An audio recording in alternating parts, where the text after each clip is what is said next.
maybe there's strength in asking for help too. Why don't you ask for help? And I burst into tears.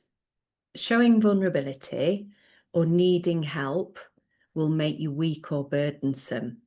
It's having the courage to be vulnerable and recognizing that actually it's a strength to ask for support. You're going to be no good to anyone if you spend too long being strong and then you end up getting sick. Share a small vulnerability with somebody that you trust. Just experiment. Hi, welcome to the Optimizing Your Brilliance podcast, where we get to the source of what makes people brilliant and explore how to eradicate the barriers that stop you from shining. By shining, I mean being at your absolute best in both work and life. You'll hear from business and thought leaders who bear all and share their insider secrets, along with my episodes focused on optimizing your performance, productivity, success, and well-being. My name is Estelle Reed, founder of Be, executive coach, speaker, and best-selling author of Inner Brilliance, Out to Shine, 10 Antidotes to Imposter Syndrome, Workaholism, and Stress. So, if you're ready to take your work life to the next level, let's begin.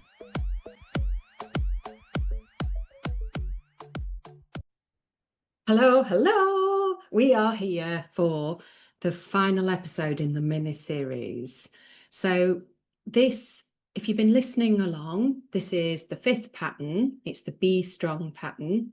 So drowning man, if you look it up, it's a man who's drowning in water, there's water, but he's stopping himself from drowning with all of these balloons. And in each balloon is a pattern. And today's balloon that he's hanging on to is the Be Strong pattern. So imagine the scene. You're the one person your group turns to when a problem hits. Steady, composed, unwavering. A co-worker shares a personal challenge and you listen with a practiced stoicism, offering solutions rather than empathy.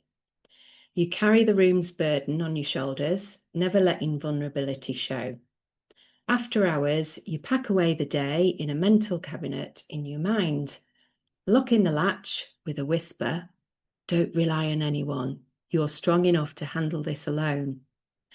But the quiet after the meeting lingers, the ache in your chest, the fatigue behind your eyes, the sense that you're always the one holding the door open for others, even when your own needs are waiting outside. A small confession slips out. Maybe there's strength in asking for help too. What do you think? So, if you were at my book launch at Waterstones, I tell a story of being sat in my friend's car. So my friend is also a coach. And in fact, she was my mentor when I went into my first managerial HR role. Melanie King, if you're listening, this is about you.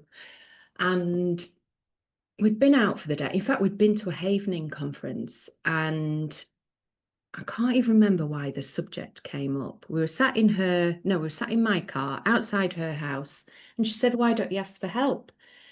And I burst into tears. I felt like a real wuss as well because I was being vulnerable, going against everything that I stood for. And I said, I just do everything myself. I'm just fiercely independent and I couldn't possibly ask for help. But it was at that moment I realised that this was a personal development area. So the core fear with the Be Strong pattern is showing vulnerability or needing help will make you weak or burdensome. And it's this fear of dependence or being held back by others as well, which leads to stoicism and solitary coping. So the origins for this, it can be like a double-edged sword or two-pronged, should I say. So either you've got the message that strength is about being stoic, suppressing your emotions, but also role models model toughness. So, and also maybe there was a stigma around vulnerability. So this is my dad entirely. So my dad, I knew he was a tortured soul. I could tell there was trauma in his background. Don't ask me how I can tell things. I just know when I meet people, I can go, they've got trauma in the background. And I had that same feeling with my dad. And sometimes I'd say to him, which is totally wrong, why don't you let me help, Dad? Even leading up to his death. So he had a 10-year battle with cancer. But in the last 12 months, it was clear he was going to die. And I got more and more panicky I got into this really, it's ridiculous now, but at the time, I think I was just really scared.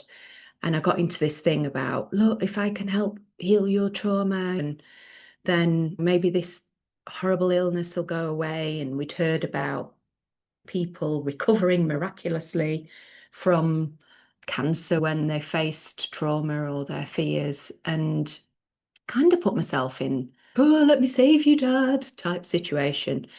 And I remember recording, I got up really early because it'd been on my mind, and I recorded this video message for him, like pleading with him, going, Dad, please let me help you. Anyway, we spoke about it afterwards, and he said, oh, Ace, we don't talk about feelings, and certainly men don't talk about feelings. And that's the generation that he was from. Don't talk about feelings, stiff upper lip. My dad was a real entertainer. He would always make you laugh. Even in the final weeks of his life, he was making us crack up. It was just funny. Anyway, but what was interesting, so that in those final weeks, I got a phone call off him, and he said, so also already having had those conversations about, look, Dad, why don't you open up? Let me help you. He said, all right, Ace, just to let you know, I'm ready to go. And then he let out a sob, and then he put the phone down. And so what he meant in that moment was he was ready to die. And then, as the responsible oldest child, rallied my siblings and said, look, come on, let's go and do this death together. And that's what we did. And yeah, so he had all of his life. My dad was like the Italian stallion, very handsome, very charismatic, but also he was like a little, he was like a little, so he wasn't quite so tall, bless him. We used to call him our little peck, but it was like a little Rocky Balboa type character. So hopefully that gives you enough information to get the idea of where the be strong comes from. So we've covered the origins. It's all to do with, we don't want to be vulnerable. Being strong, being stoic is a strength, and we just have to power on through regardless of what we feel. And this is a sweeping generalization, but you see it more in men. That's why suicide rates are higher, because it's not the done thing to talk about feelings, is it? It should be the done thing to talk about feelings. In fact, I used to have I used to call it my secret club. So I used to have a gang of male friends that all referred themselves to me, although they never openly admitted that they all came to see me to talk about the feelings and to get rid of the trauma. But yeah, it's a shame, isn't it? And I do think it's much better with generations that are coming through. I think we're more open to, whether you're male or female, whatever your biological sex is, but I think we're more open to humans having feelings, aren't we? And we're much better caretakers of our children's feelings. And I hope that eventually that will turn into statistics where men aren't taking their lives because they were unable to talk about how they felt. So here are some childhood examples. So it might be that you felt criticized for having emotions or feelings. You might have been like, Gen Xers, we're a hard generation, aren't we? But I think even the generation before us, the boomers, I think they had it even harder. we were told things like, pull yourself together. Boys in particular don't cry, or big girls don't cry. Or it might have been in your background that you had a parent who made their own feelings bigger than yours. So in other words, you were a parentified child. So it was all to do with their drama, their feelings, whatever they were going for, going off in their life. So there was no room in your life to experience your feelings. So what you did is you pushed it down. So the key drivers for the Be Strong pattern is this fear of vulnerability, but also fear of being seen as weak. So the adult problems this causes. So at work, it's that difficulty asking for help. If you've got too much on your plate, it would be seen as a weakness to ask for additional resource, for example. But also, it's those emotional bottlenecks. It's that person that's quiet, that is quietly seething. So feeling frustrated, swallowing down the feelings, and then one day they up and leave because it was easier, inverted commas, to leave the business than to express a feeling.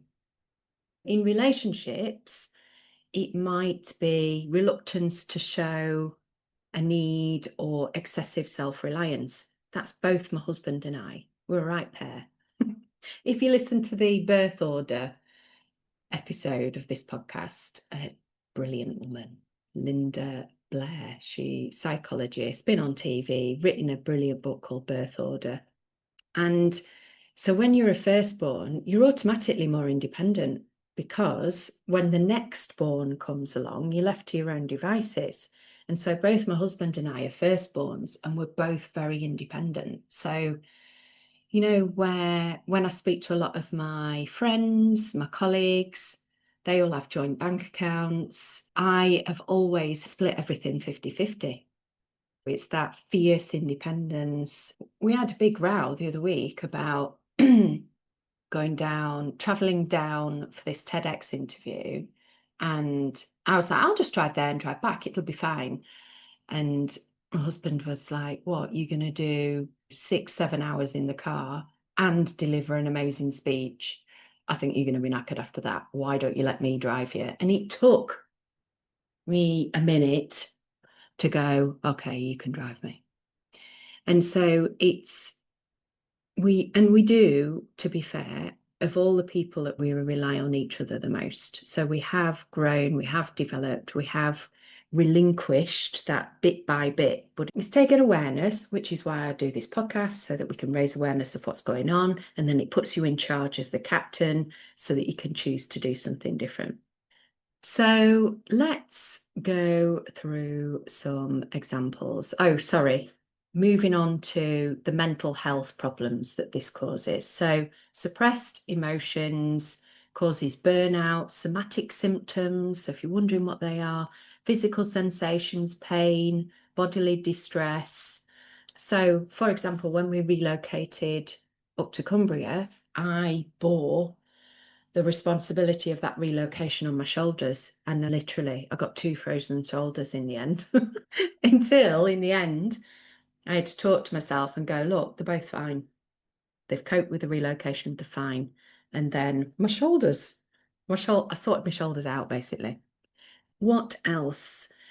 So these somatic symptoms, they can feel really real, but it can include things like chronic pain, fatigue, dizziness, headaches, and digestive issues. And all of that is your body crying out for, look, you need to process some emotion. And the way to think about emotions is, so this isn't my metaphor, can't remember whose it is, but it's a really good one. If on your car dashboard you had a warning light flashing, like we've had an engine warning light, what do? Do you turn a blind eye to it?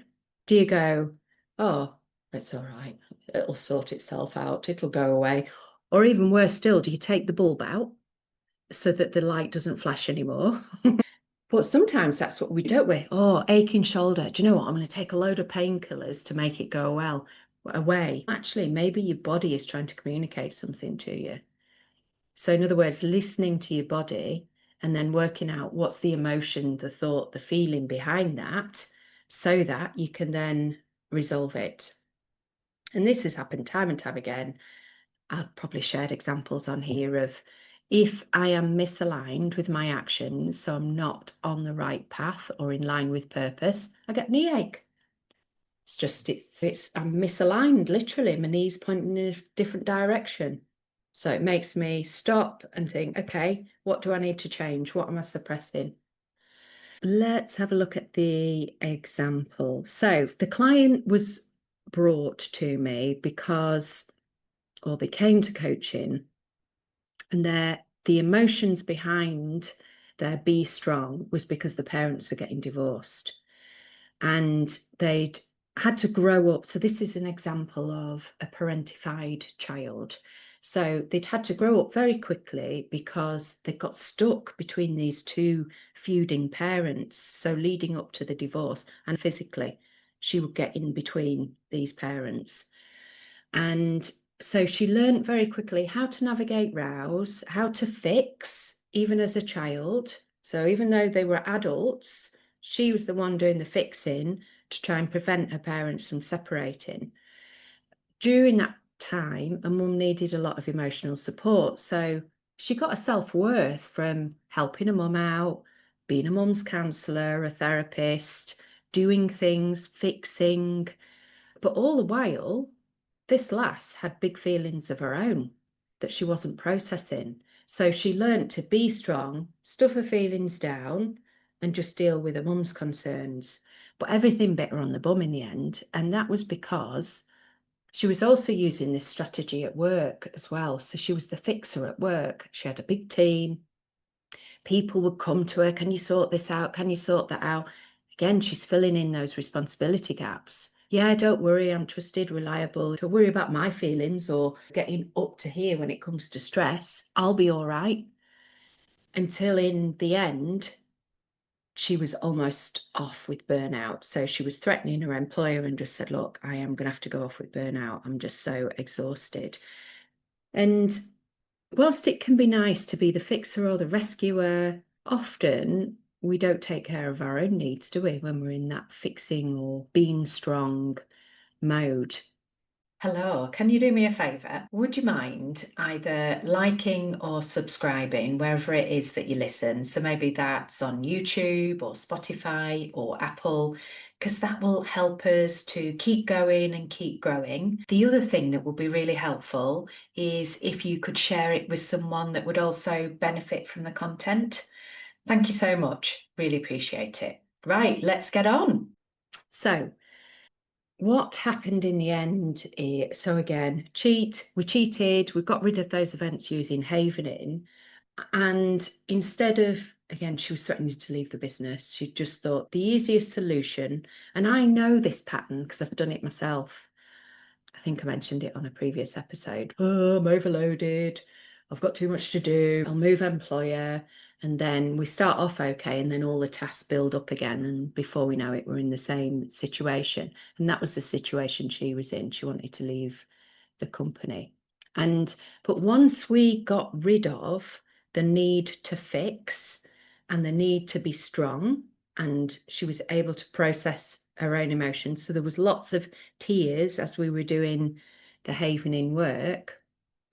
She was able to let go of that metaphoric balloon, i.e.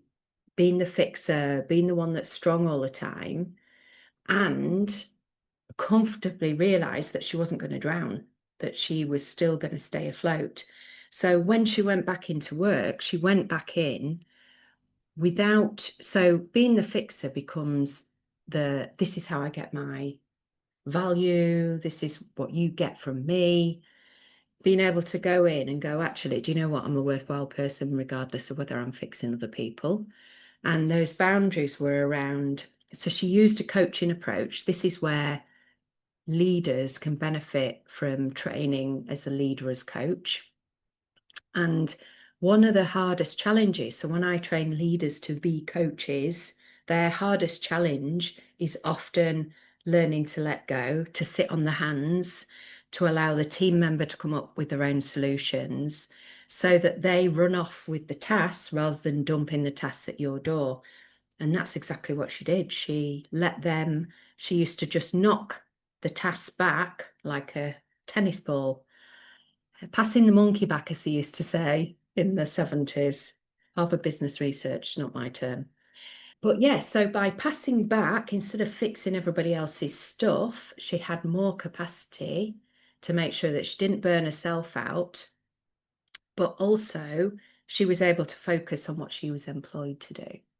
So, what are the strategies to help you overcome the problem of being strong? Mindset, first of all. So, it's having the courage to be vulnerable and recognizing that actually it's a strength to ask for support. So, it's the whole oxygen mask analogy, isn't it? You're going to be no good to anyone if you spend too long being strong and then you end up getting sick. That's exactly what I did. And then, but that was my wake-up call. I was just like, do you know what? I need to be open to receiving and asking for help. And again, like I've said on previous episodes, start small. Start with a little request. It could be, could you make me a cup of tea? Simple as that. And when it comes to being vulnerable, start small with what you share. So it could be you'll know who your trusted confidant is. You'll know the person in your life where you can share stuff without it being used against you, because we all hopefully have people in our lives like that. Or get yourself a coach where you can go and share and be vulnerable and work through this stuff, or a counselor or a therapist. So that's what you can do on the mindset, the tools available. So start by practicing saying how you feel. Half the battle is seeing the light on the dashboard. So, back to, instead of ignoring the emotion, you've seen the light on the dashboard, it's flashing away. Instead of popping the pill to try and dampen the light out, go to actually what's the root cause, what's the feeling behind it. So practice saying how you feel. I feel frustrated about that decision, or I feel angry and annoyed. You can still say you feel angry and annoyed without being aggressive, can't you? A good way, or a good thing you can do, if you look up the feelings wheel, it's a visual representation. I have it actually in my office for clients, so that when I get a Be Strong client, and I'll say, how does that make you feel? In fact, I had it with a client just the other day, and I was saying, how does that make you feel? They wouldn't tell me how it made them feel. They just told me what they did. And so I had to circle back and go, no, how did it make you feel? And then once we got how it made them feel, we got what they believed about themselves, but we also got the childhood event that caused it in the first place. And then we hated it. Yeah, practice saying how you feel, use the feelings wheel. The other thing you can do, so if you do not trust anyone yet with your vulnerable feelings, you know what I'm going to recommend? Journal it. Write your feelings down. There's a link somewhere on screen. I'll put it in the show notes. Download my free journal. Another great tool is to use EFT, Emotional Freedom Technique. This is a tool that's designed to help you process your emotions. If I remember, I will link this video, particularly if it's on YouTube, to my EFT video, which shows you how to use EFT. But basically, what Emotional Freedom Technique does is it brings the feeling up, but then enables you to release it. And the feelings just evaporate. It's amazing. If I've had a tough day, I'll tap out just to clear myself of my feelings. And so if you are the independent type who just wants to be able to deal with stuff yourself, then EFT is the tool for you. And then the final tool or thing you could use is to do what we call a social support map. This is similar to, if you're in business, doing a networking map. So you think about where you are, put yourself in the center and think about who are all the people that I know in my family that I could get support from? Who are all the friends I could get support from? Who are all the business associates I could get support from, and map it out like that. Who are the people in my groups or hobby clubs or whatever else, and work out who you could go to for support.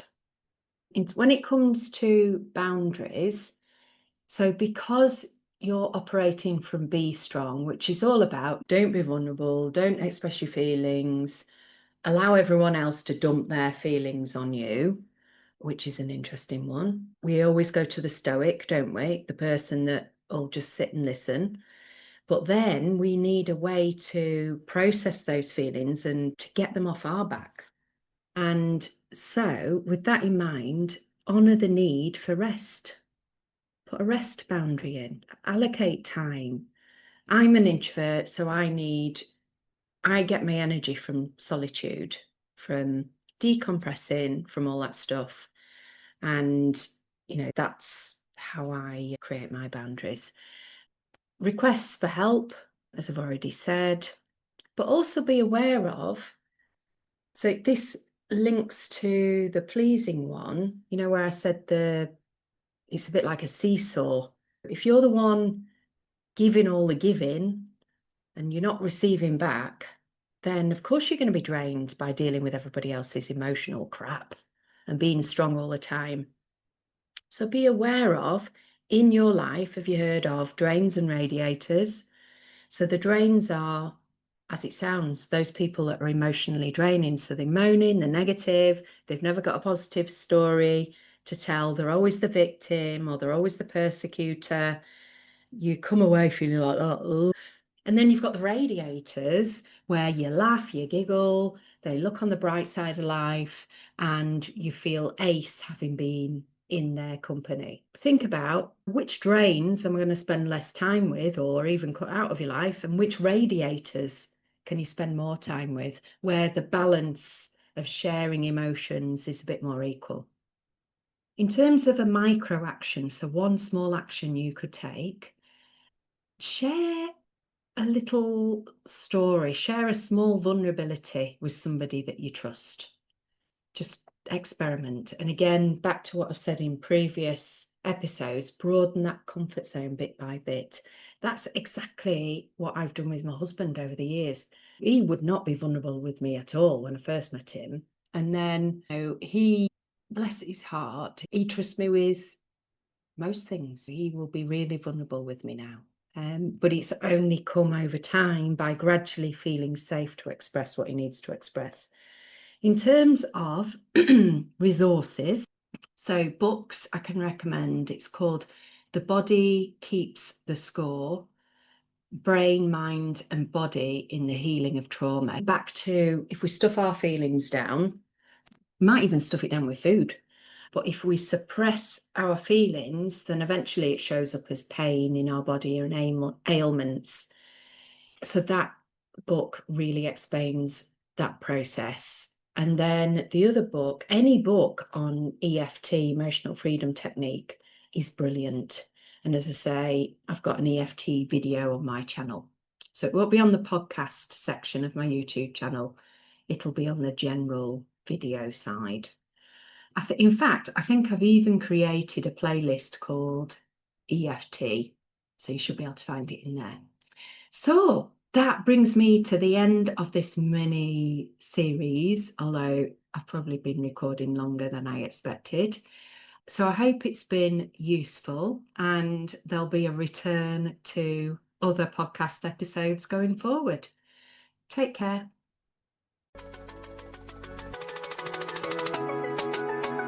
If you'd like to be notified when the next episode drops, remember to subscribe. If you found this episode helpful, please share it with someone who might benefit. Finally, if any of these topics have sparked your interest and you'd like to work with me, you can apply for a free discovery call at estellereed.com. Let's see if we're a good fit. You'll also find plenty of free resources there. I'm Estelle Reed, executive coach, speaker and best-selling author, and this has been the Optimizing Your Brilliance podcast. Thanks for listening. This podcast is for informational purposes only and should not be considered professional advice. Please consult with a qualified professional for any specific advice related to your situation.